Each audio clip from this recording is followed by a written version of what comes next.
भादो मास के कृष्ण पक्ष की अष्टमी तिथि के दिन कृष्ण जन्माष्टमी पर्व हर्षोल्लास के साथ मनाया जाता है। इस दिन भगवान श्री कृष्ण का जन्म हुआ था। द्वापर युग में भाद्रपद कृष्ण अष्टमी तिथि की आधी रात को मथुरा के कारागार में वासुदेव की पत्नी देवकी के गर्भ से भगवान श्री कृष्ण ने जन्म लिया था। श्री कृष्ण ने बुधवार को रोहिणी नक्षत्र में जन्म लिया था। अष्टमी तिथि को रात्रिकाल अवतार लेने का मुख्य कारण उनका चंद्रवंशी होना था। बताया जाता है श्री कृष्ण चंद्रवंशी, चंद्रदेव उनके पूर्वज और बुध चंद्रमा के पुत्र हैं। इसी कारण चंद्रवंश में पुत्रवत्ता जन्म लेने के लिए कृष्ण ने बुधवार का दिन चुना। भगवान कृष्ण ने माता देवकी के 8वें संतान के रूप में जन्म लिया था। कृष्ण जी का जन्म मथुरा में मामा कंस के कारागार में हुआ था। माता देवकी राजा कंस की बहन थी, इसलिए भाद्रपद कृष्ण अष्टमी तिथि को भगवान श्री कृष्ण का जन्मोत्सव मनाया जाता है। कंस को सत्ता का लालच था। उसने अपने पिता राजा उग्रसेन की गद्दी छीनकर उन्हें जेल में बंद कर दिया था और स्वयं को मथुरा का राजा घोषित कर दिया था। कंस अपनी बहन देवकी से बहुत प्रेम करता था।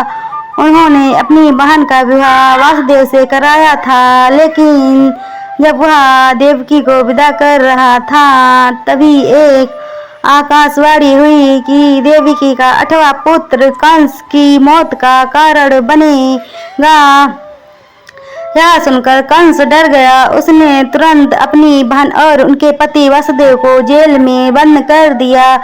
उनके आसपास सैनिकों की कड़ी पहरेदारी लगा दी। कंस अपनी मौत के डर से देवकी और वासुदेव की 7 संतानों को मार चुका था। भगवान श्री कृष्ण का जन्म भाद्रपद मास कृष्ण पक्ष की अष्टमी तिथि को रोहिणी नक्षत्र दिन बुधवार की अंधेरी रात में भगवान कृष्ण ने देवकी के 8वें संतान के रूप में जन्म लिया। श्री कृष्ण के जन्म लेते ही कोठरी प्रकाशमय हो गया। तब तक आकाशवाणी हुई कि विष्णु जी ने कृष्ण जी के अवतार में देवकी के कोख में जन्म लिया है। उन्हें गोकुल में बाबा नंद के पास छोड़ा और उनके घर एक कन्या जन्मी है, उसे मथुरा लाकर कंस को सौंप दे। भगवान विष्णु के आदेश से वासुदेव जी भगवान कृष्ण को सूप में अपने सिर पर रखकर नंद जी के घर की ओर चल दिए। भगवान विष्णु की माया से सभी पहरेदार सो गए। कारागार के दरवाजे खुल गए। आकाशवाणी सुनते ही वासुदेव के हाथों की हथकड़ी खुल गई। वासुदेव जी ने सूप में बाल गोपाल को रखकर सिर पर रख लिया और गोकुला की ओर चल पड़े। वासुदेव भगवान कृष्ण को लेकर नंद जी के यहाँ सकुशल पहुँच गए और वहाँ से उनकी नवजात कन्या को लेकर वापस आ गए। जब कंस को देवकी की 8वीं संतान के जन्म की सूचना मिली, वह तत्काल कारागार में और उस कन्या को छीनकर पृथ्वी पर पटकना चाहा, लेकिन वह कन्या उनके हाथ से निकलकर आसमान में चली गई। फिर कन्या ने कहा, हे मूर्ख कंस, तुझे मारने वाला जन्म ले चुका है और वह वृंदावन पहुंच गया है। वह कन्या कोई और नहीं स्वयं योगमाया थी। वह कन्या कोई और नहीं स्वयं योगमाया थी। बाबा नंद और उनकी पत्नी मायासुदा ने कृष्ण जी का पालन पोषण किया।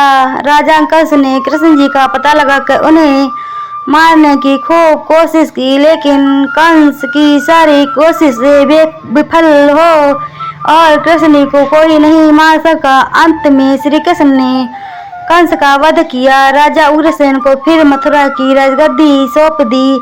इस तरह से जन्माष्टमी का व्रत पूरी हुई। भगवान श्री कृष्ण जन्माष्टमी के दिन व्रत करने से संपूर्ण इच्छाओं की पूर्ति होती है। इस दिन विधि पूर्वक यशोदानंद की पूजा करने से सुख समृद्धि का आशीर्वाद मिलता है। वही जिन दंपतियों की संतान की इच्छा है, उन्हें जन्माष्टमी के दिन लड्डू गोपाल की उपासना करनी चाहिए। श्री कृष्ण भक्तों के सारे दुख हर लेते हैं, लेकिन अगर आप विशेष काल और नक्षत्र में भजन कीर्तन के साथ श्री कृष्ण का कथा और लीला अमृत का पाठ करते हैं तो इससे भगवान श्री कृष्ण की प्रसन्न होते हैं।